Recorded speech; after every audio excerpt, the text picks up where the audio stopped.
What has led up to this point, the beginning of a new era in Minnesota?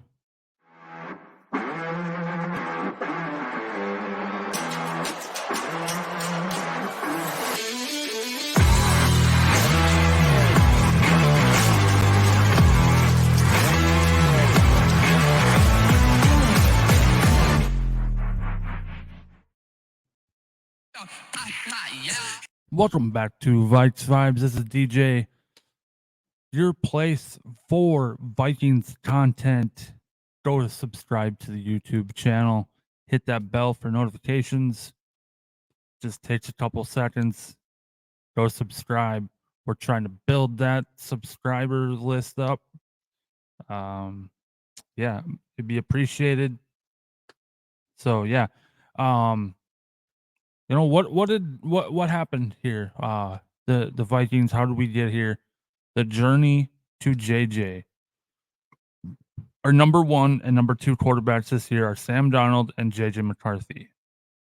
If you think about it, around all the hype over JJ, if Darnold ends up winning here and succeeds, it would totally be the Minnesota Vikings franchise thing to do, to be unsure of moving on from Darnold so JJ can take over. That's kind of how it was with Kirk, kind of minus the rookie in waiting. You know, everyone, well, not everyone, a lot of people, a lot of fans were unsure of moving on from Kirk. I mean, it's kind of mixed. It was kind of mixed. There's a lot of people, no, get rid of Kirk. We don't need him. There's a lot of people saying, I don't know, we should keep him. I don't know. This is hard because I want us to win, but honestly, I don't want to be in that position again, to be completely honest. But anyways, where to start? How do we get here where we are today? Like I said, the journey to JJ. That big moment, it has to start when Teddy Bridgewater got hurt. Up to that point, we really believed we had our next franchise quarterback, Teddy Two Gloves. His first two seasons, he played exactly how Mike Zimmer wanted him to, avoiding turnovers, coming through in the clutch, getting us to 11 wins in 2015. Well, it all came crashing down just 2 weeks before the 2016 season when Teddy went down with his awful season-ending leg injury. That we went into a mad scramble to find a quarterback and one who would give us a chance to compete. The GM at the time, Rick Spielman, sent a first rounder to Philadelphia for quarterback Sam Bradford. He had 2 years on his contract, so he would be locked in for 2016 and 2017. Then we all know what happened when Bradford got injured. We all thought we were done for. But Case Keenum had a magical season that, as a Vikings fan, I will never, ever forget. After that season, I still to this day don't know why we didn't keep Keenum as a starter. We also had other options. Teddy, supposedly trade for Alex Smith. Look to the draft, even though we had the 30th pick that year.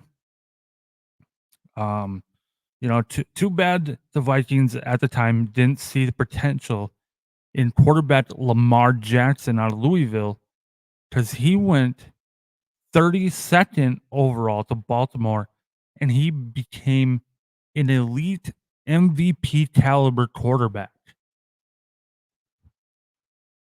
I mean, uh, uh, now with apparently the logic of signing Kirk Cousins was if they dropped a more talented quarterback into the same circumstances as Case Keenum had in 2017, then they would get better results.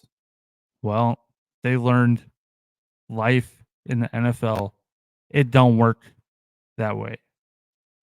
Case Keenum already had the chemistry and relationships and everything from a whole season, that whole season, where he did something just crazy. It was amazing.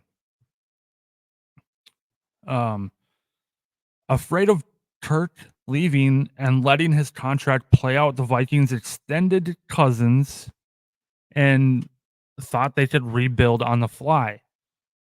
Trading Stephon Diggs led to the need of wide receiver in the draft, which turned out beautifully as we got Justin Jefferson out of it.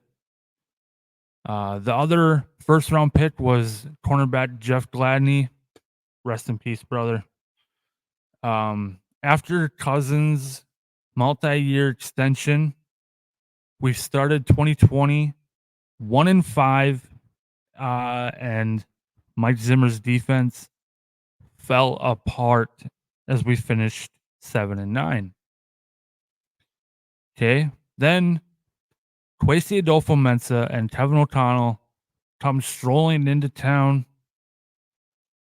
They were hired. They had an opportunity to move on from Kirk and find their guy. They decided to give him a short-term extension rather than trading him. Supposedly, there was offers on the table. They also didn't pick his successor. Where things get interesting with the Kwesi and KOC era and Cousins is that they may have planned to move on after 2022, but a 13-win season made that a little tricky to go in a different direction. Cousins wanted a long-term commitment and a lot more money, and that's not what we wanted to do. Going into free agency, the word and feeling was that the Vikings were going to bring Kirk Cousins back. But on the first day of free agency, the Atlanta Falcons swooped in and went crazy with an offer to him, giving him $100 million guaranteed on a long deal. So right there, we found out that Kirk was out for just the money. Then, draft night 2024, the Minnesota Vikings selected quarterback JJ McCarthy with the 10th overall pick out of Michigan. So the whole point here is why we just took a trip to the past that led us to McCarthy is because it shows that there were so many different spots throughout that where the path could have taken us somewhere else. There were many missed opportunities to do something else, draft someone, bail on Kirk earlier than we did. If JJ McCarthy ends up working out, it will all be worth it. Hypothetically speaking, what if he ends up like other former Vikings quarterbacks, Kirk, Teddy, Brad Johnson, and the franchise only goes so far with him?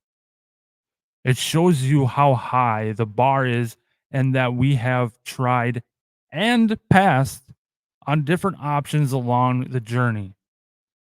It was about damn time we took a freaking big swing. Also, it shows that the ride with quarterbacks is so unpredictable.